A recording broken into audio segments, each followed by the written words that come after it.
So I just watched Elvis and I'm kind of exhausted. And yes, for my subscribers, we will talk about Oscars in a minute, so stay tuned. Now, we've had a lot of music biopics, especially with the last couple years, some of which are very interesting and exciting, while others were the equivalent of a smelly slice of cheese. And if I'm being honest, Elvis kind of falls in the middle of those. Now, let me get a couple things out the way, let me just be perfectly honest. One, I did not care for this movie, and I'll explain why. But two, I was born in 97. Elvis certainly was not on the forefront of my music brain growing up. And, that remains true till now. So those who really grew up with Elvis or just love Elvis, I'm sure will feel differently, and that's totally fine. But what I really wanted to say is there's a lot of controversy and shit with Elvis, some of which the movie I think actually does kind of address, and some of which probably doesn't. So if you really want to know about those kind of stuff, you might want to seek out another review. I'm just here to grade the movie. I don't fucking know. All right, let's get straight to it. Elvis is so fucking long. It is so long. My God, my ass was squirming in the seat. I was just trying to find a different position so I can get comfortable because, oh my God, this movie is so fucking long. And honestly, that's my biggest complaint. I don't like complaining about the length of a movie. I don't like to do it because a lot of times it doesn't really matter. But this time, it fucking mattered. And it's weird because with Baz Luhrmann, if you're familiar with his work, you expect, and honestly this movie was, especially in the first half, very fast, very eccentric, very flashy. It had so much flair, and yet it still felt like 4 hours long.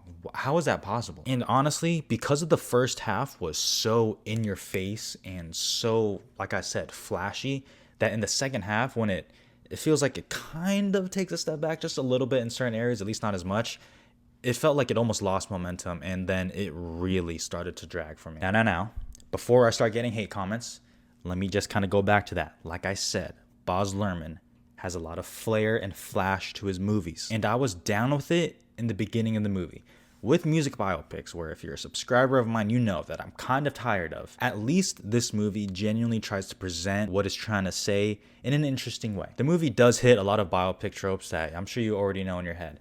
But because it is so eccentric, and I'm going to keep using that word, at least it's presented in a visually interesting way. The editing, and there is a lot of editing, at least it's trying to do something. The transitions are all over the place, and honestly, I mean that kind of as a compliment. I genuinely appreciate the visual style to it. Even if it eventually kind of tires itself out for me just because it's so long, I still genuinely appreciate that it's trying to tell a story in an interesting way rather than just a generic by-the-book biopic. So thank you. But going back to my main complaint, this movie is too long. It eventually wears itself out, and because of that, it starts to wear me out. If this movie was tighter, if this movie was shorter, I would have given this a thumbs up. I think I would have. Even though there's a lot of flaws with it, I think it could have been a very enjoyable, nice little concise movie, because that's where I thought it was going through it. Me watching the movie during the screening, I was like, I think I kind of like this. I think I do. And then I took a peek at my watch, very discreetly. I looked at the time because I know how long the movie is.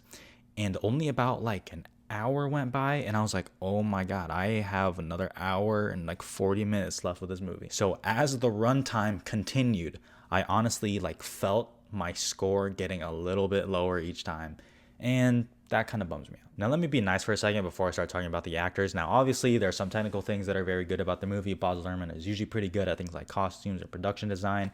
That is what I totally agree with. I think the costumes are very good.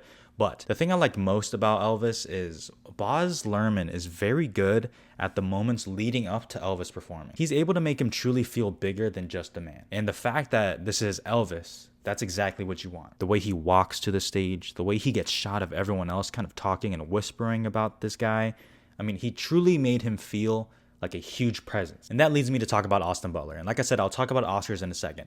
Austin Butler is very good. At least from my own limited knowledge of Elvis, I thought he embodied the role very well. I think he moved like him. I think he talked like him. You can tell Austin Butler was insanely committed to this role. And for those wondering, at least from what I have gathered, what I've heard, what I've read, he did do a lot of his own singing. Now, obviously, there are moments where they said they kind of blended Elvis's and Austin Butler's voice together. And I think at the end, they kind of just straight up use Elvis's song, or at least his voice.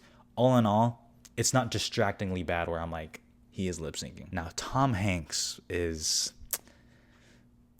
so weird in this movie. I understand it's the role, and I'm sure he's doing exactly what Baz Luhrmann wanted him to do, But it's almost like Tom Hanks was in House of Gucci and they just kind of plucked him out from that movie and dropped him in Elvis. The movie basically opens with Tom Hanks and it's in narration. And really from that moment, you're like, okay, the story is going to be told through him. It's going to be told through his eyes, through his own narration.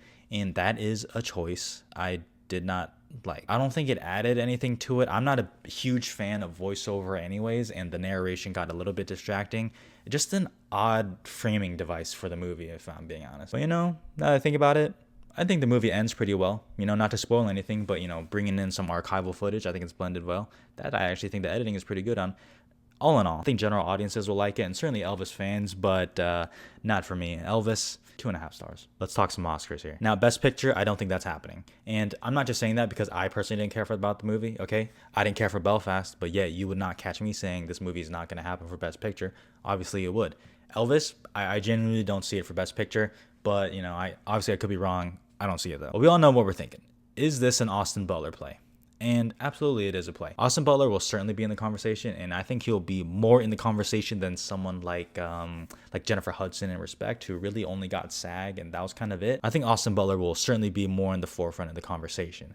Now, whether he is Rami Malek in Bohemian Rhapsody or if he's Taron Egerton in Rocketman, that I don't know, because there's a lot of things going for this movie and against it. Obviously, the release date is around the summer. It might get a little bit clouded by a bunch of other movies that eventually come out. And then you also think, on the other hand, well, Austin Butler is damn near guaranteed a SAG nomination, at least from, what we've seen in past trends. So it's tough. And obviously, we haven't seen a lot of the contenders. A lot of contenders are question marks right now in movies that we have not seen. Based on right now, mid-June, gut feeling, oh god, I don't know, I'm gonna maybe keep him out of my 5, but man, it is really close. I'm honestly not sure. I might change my mind after this video, but maybe he's like a number 6 or 7. I don't know. I really can't tell. Basically, what you should gather from this is you should not dismiss this fully. Okay, keep him in your mind, but you could have convinced me that he is firmly in there or that he will get snubbed. You convinced me either way. Tom Hanks, I don't think this is going to be one of those deals where he gets an Oscar nomination and a Razzie at the same time. I don't really care about that anyways, but I don't really see this for Tom Hanks. I think it's a little bit too odd a role. I don't know. The fact that Jared Leto genuinely didn't get a nomination honestly makes me feel like that. But obviously this is Tom Hanks, not Jared Leto, one of the best actors ever. Who knows? I'm going to say no, though. Costumes, I think that's in, probably. You can make a case for sound just because, but, that one, I wouldn't be rushing to put it in my 5. Editing is a little bit more interesting. Obviously, there's a fuck ton of editing, and it is certainly flashy, so I guess if you ask me now, maybe I'd say it's in the 5. I don't know. I saw someone tweet that, Everything Everywhere now has competition for best editing. That is an absolute travesty if that is the case. I mean, oh my god. Personally, I would not think Elvis should get editing, but that's just me. I guess we'll have to see how it folds out. Those are really what I think. I think on a good day, Elvis gets best actor, best sound, costume, and editing. On its best day, I think it gets those.